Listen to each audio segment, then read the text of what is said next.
brought to you by 1AAuto.com, your source for quality parts and the best service on the internet. Hi, I'm Mike from 1A Auto. I hope this how-to video helps you out. And next time you need parts for your vehicle, think of 1AAuto.com. Thanks. The items you'll need are new brake pads and rotors from 1AAuto.com, 13 and 18 millimeter sockets, a ratchet, a T30 Torx bit, groove jaw pliers or brake caliper compressor tool, torque wrench, a wire brush, brake grease, brake cleaner, a bungee cord, and a jack and jack stands. Hi, I'm Tony with 1A Auto, and to show you just how easy the repairs we do here are to do at home, we've brought in my friend Matt, who doesn't work on cars, and we're going to have him change out the rear brakes on this 2005 Cadillac CTS. You ready to get started, Matt? Sure, let's do this. Let's go. So to start off, we're going to remove the wheel. You're going to need this 19 millimeter deep socket and a breaker bar. You're going to want to set that onto the lug nuts, and to loosen them, just crack it counterclockwise a little, and then we'll raise the car up. All right. You don't want to turn them off much more than about a half a rotation or so, just because we need the wheel to stay on the car until we've taken the weight off of it with a jack and jack stands. We're going to use a lift to make this easier to show you guys at home, but you should be able to do this in the driveway with a jack and jack stands. So now we're going to finish removing all of the lug nuts and take the wheel and tire assembly off of the hub. Okay.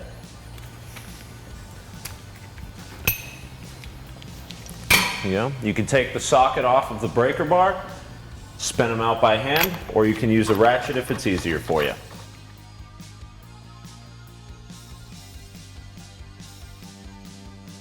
So go ahead and grab hold of that because there is a little bit of weight to the wheel and tire assembly. You can either grab the spokes of the wheel or the sides of the tire, lift up and off the hub, set it down carefully.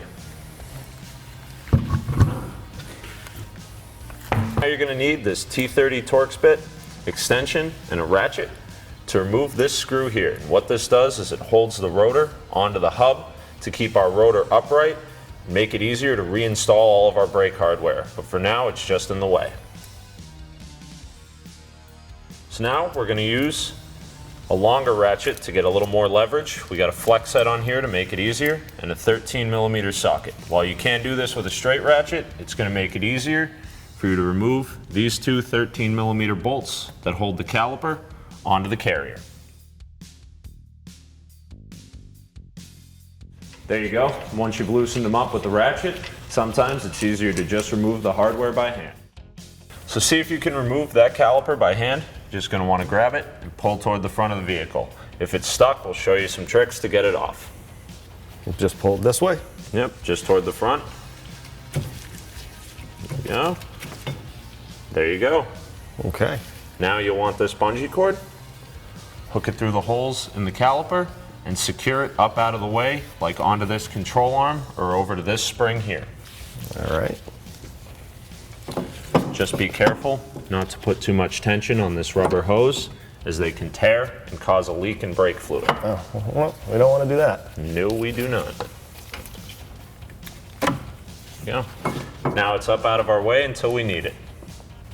So now we're going to use that same ratchet with an 18 millimeter socket to remove these two bolts on the back. What that does is it holds this carrier that holds your caliper and your brake pads onto the spindle. Go ahead and loosen those up, take them out. All right.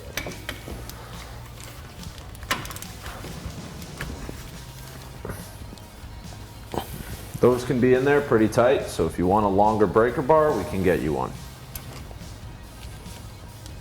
Am I going the right way? I should go up this way. Right? Yeah, when you're facing the bolt, it's opposite, so clockwise facing it would be, you know what I mean? You are loosening it right now, yes. There you go.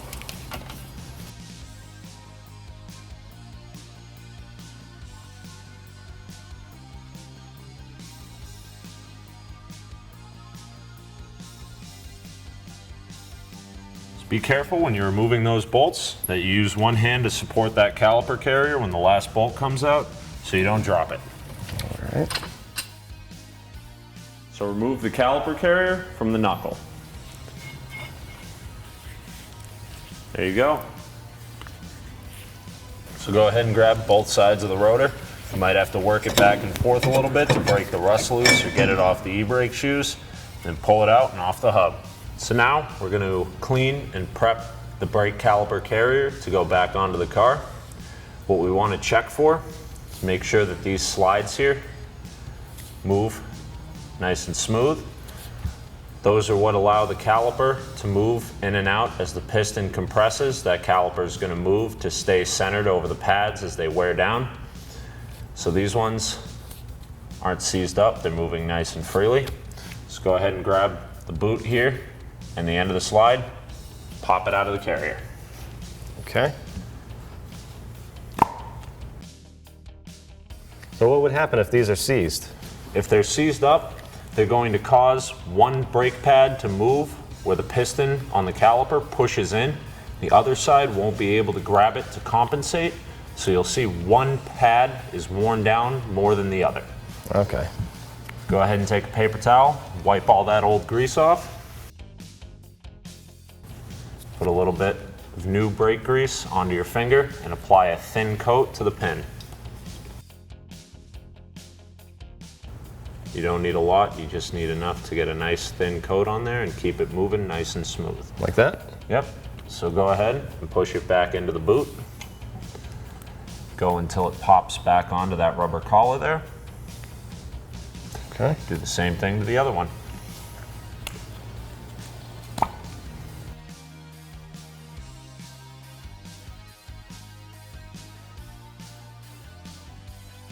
So now go ahead and work the pads out of the caliper carrier. Go ahead and push the other one out. There you go. Now pop these little steel shims off of the carrier. Want to be careful not to bend those or make them break.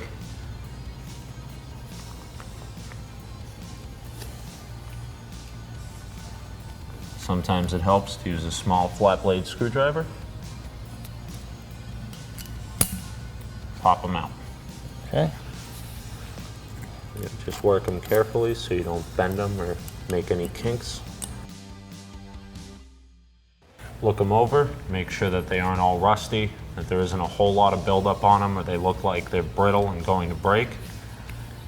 Clean all that debris off of them with a steel brush. Both sides? Yep, make sure that there's no dirt or buildup on there that's going to cause them to sit uneven once we reinstall them onto the caliper carrier. How's that look? Looks good to me. Okay. Now clean the surface where it's going to sit back into the carrier. Same thing, you don't have to make them shine, just make sure that you remove all the heavy buildup and debris. Awesome. So now you want to carefully line this up, pop it back into place. You'll feel it snap when it seats in all the way. If you're confused about which way it goes in, you can always use the other side for reference. That's why we remove them one at a time. All right. Just go ahead and pop this one off and clean it up the same way.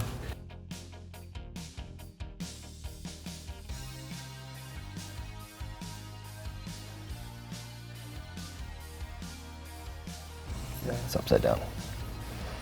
That's why we leave the other side on for reference.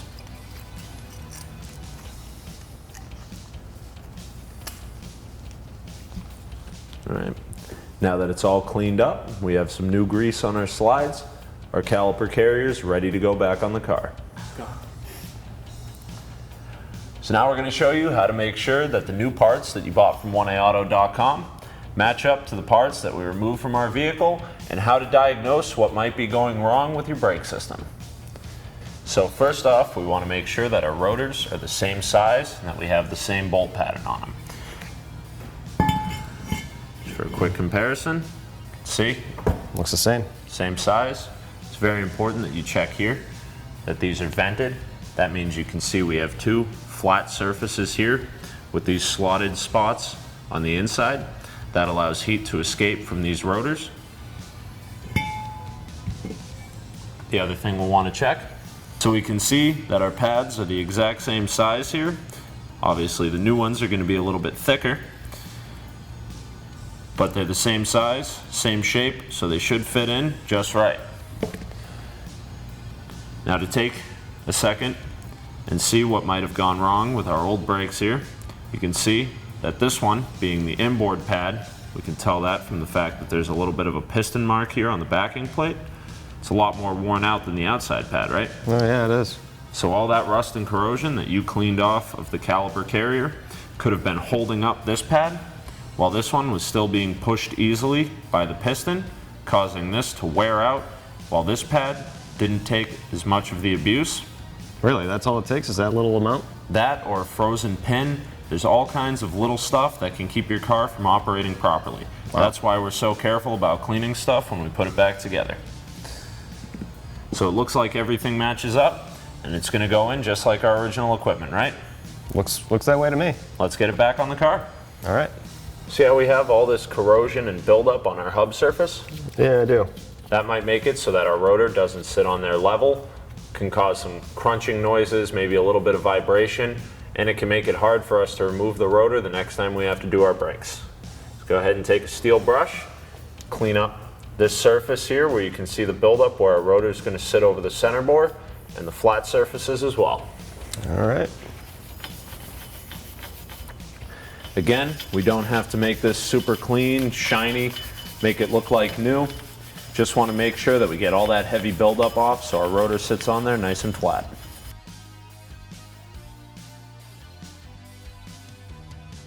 To ensure that none of that nasty rust and corrosion comes back, we're going to apply a thin coat of brake grease to the surface of the hub.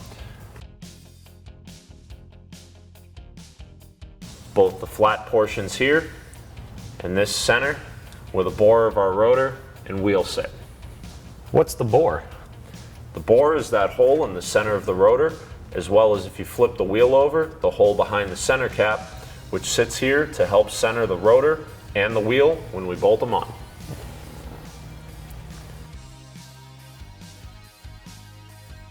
So you're probably ready to slap that rotor onto the hub, but you're actually going to want to install it backwards with this face touching the hub first. Okay. Spray it down with some brake cleaner. Why are we doing this? When they store these rotors in warehouses and factories, they coat it in a thin layer of cosmoline, which is a material that keeps this steel from rusting or corroding while the parts are being stored. So did I just do the outside? We're going to do the flat surface here where our brake pad rides, as well as this inner portion, because our parking brake sits inside the rotor instead of being a cable part of the caliper. Okay. Go ahead and flip the rotor around. When you reinstall it, make sure that this beveled hole here lines up with those threads so we can reinstall the screw for our rotor. Okay. Go ahead and clean down that front surface as well. Let's go ahead and reinstall that screw in here. Don't need the ratchet for this. You can just go ahead, use the extension in the driver to start it off. Make sure that our rotor sits straight up and down when we reinstall our pads. How tight should this be? Just get it as tight as you can go using the extension and driver without a ratchet. Okay.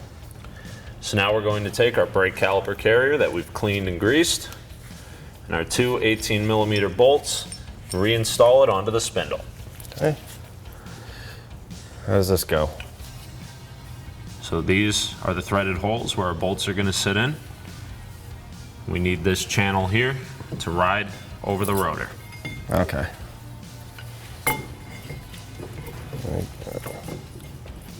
These are different lengths. I didn't notice that when they came out. So what you're going to want to do is check where it goes through the spindle. As you can see, the top here is thicker than the bottom, so we'll use our longer bolt in the top. Okay. Cars often have different length hardware, even on the same components, so always be sure to check the lengths of your hardware. But in the chance you miss something, try to inspect the part and look for differences in the thickness of materials to account for the different lengths of the bolts. Once you've gotten them as tight as you can by hand, snug them up with a ratchet and an 18mm socket. Then we'll show you how to tighten them down properly with a torque wrench.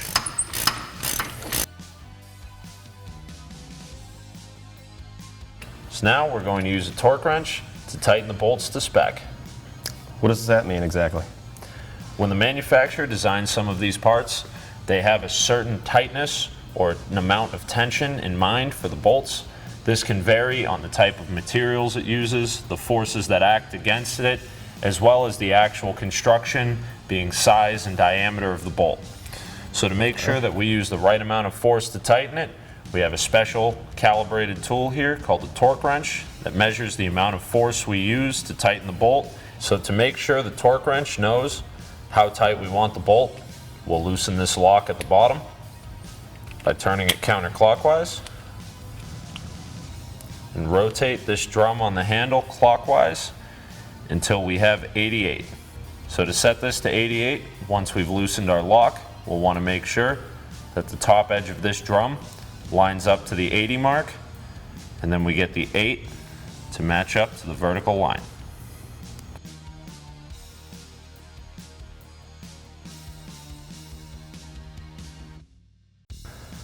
So here we can see at 0 that this top edge of the drum lines up to the bottom of the horizontal line at 80.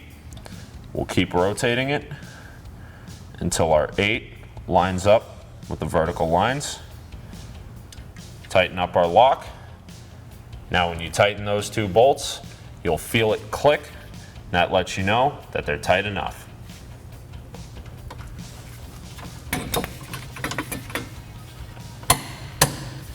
That's the click to let us know that the bolt is torqued to spec. So to make sure that our pads slide nice and smooth in the caliper carrier, we're going to want to grease these points here. But to reduce mess, go ahead and put some grease on the tip of your finger and grease these parts here where it's going to ride in the caliper slides.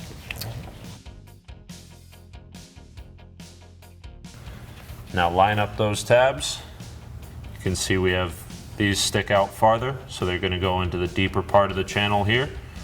Set it in straight and slide it until it touches the rotor. Yeah. Now do the same thing for the pad in the rear. So now to make sure that our caliper slides smoothly onto the pads and doesn't make any kind of noise or friction, we're going to want to put a thin coat of that brake grease here on the backing for both the outboard and inboard pad. All right.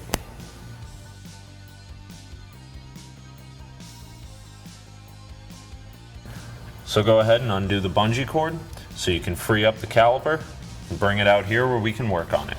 Okay. Again, anytime we're moving the caliper, be careful for that rubber hose. Now we'll use a pair of groove lock pliers to collapse the piston. You'll want to grab a fixed point on the back of the piston and the face of the piston itself. Slowly squeeze in to compress it.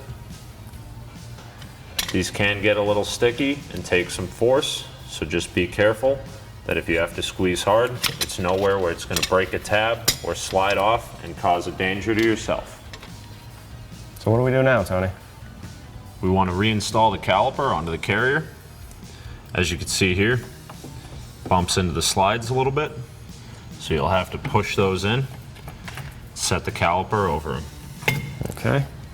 Try that yourself. Once you've got it into place, go ahead and start your two 13mm bolts by hand. Now go ahead and tighten them up with a 13mm socket and ratchet. Once they're snug, we'll torque them with the torque wrench. So now that we've gotten those tightened down by hand, go ahead and torque those to 44 foot-pounds. All right. Let me see if I can do this.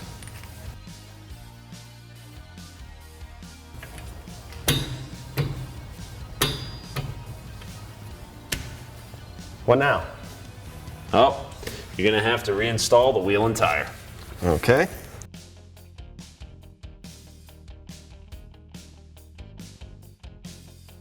Once you've got the lugs as tight as you can with the vehicle off the ground, go ahead and put the weight of the vehicle back onto it by lowering it off of the jack and jack stands so we can tighten it up with a torque wrench. So now you're going to want to torque your lug nuts to 100 foot-pounds. Okay. Make sure when you're tightening down your lug nuts, you always tighten them down in a cross pattern. Why do you want to do that?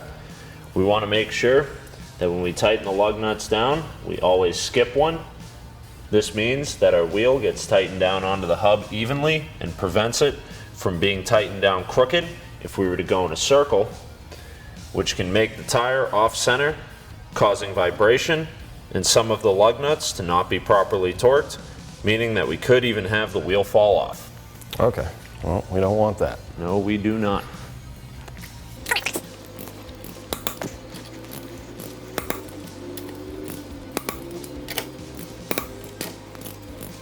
Matt, what did you think of doing your first brake job?